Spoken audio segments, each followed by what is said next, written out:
Une page de santé dans cette édition. Le programme pour l'accès aux équipements sanitaires en Afrique, AMEF, a été présenté ce lundi 14 février à Abidjan. Initié par la Société financière internationale, ce programme vise à améliorer le plateau technique des structures sanitaires privées en leur permettant d'obtenir des financements auprès des banques.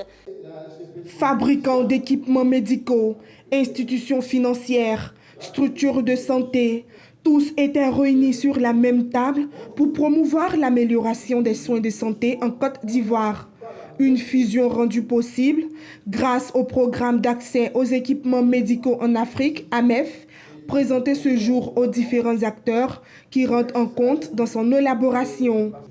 Développé par la Société financière internationale, IFC, il s'agira de permettre aux hôpitaux, cliniques, laboratoires et centres d'imagerie d'obtenir des prêts auprès d'institutions financières et de banques afin de s'offrir des équipements médicaux de pointe.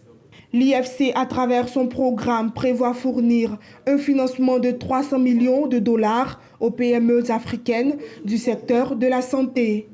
L'objectif de ce programme, c'est de rapprocher 3 parties prenantes qui sont actives dans le secteur de la santé du secteur privé, mais qui aujourd'hui, pour des raisons historiques, ne communiquent pas et ne collaborent pas.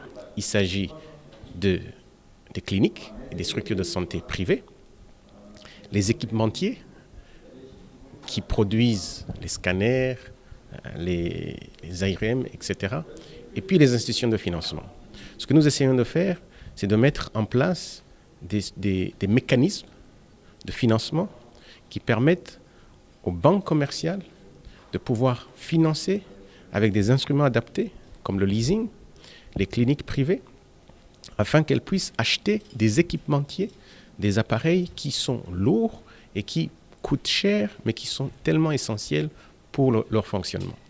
Cette rencontre co-organisée avec l'Association des cliniques privées de Côte d'Ivoire a vu la participation de plusieurs de ses membres pour qui ce programme tombe à point nommé. Pour Joseph Boguifo, président de la CPC, il devient primordial qu'entre les banques et structures de santé privées, il y ait une adéquation au niveau de la politique de financement. D'un côté, on comprend les banques, parce que ce n'est pas leur argent. Quand elles vont faire un prêt, elles ont besoin d'être rassurées qu'elles vont être remboursées.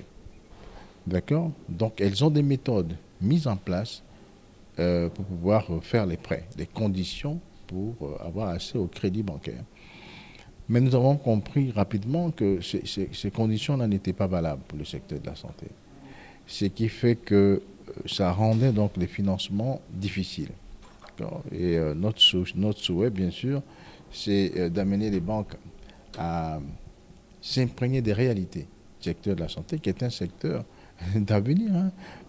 On ne peut pas ne pas passer dans un service de santé. Notons que la rencontre a été meublée par des séances de formation et des panels autour de diverses thématiques portées sur le développement du secteur de la santé en Afrique.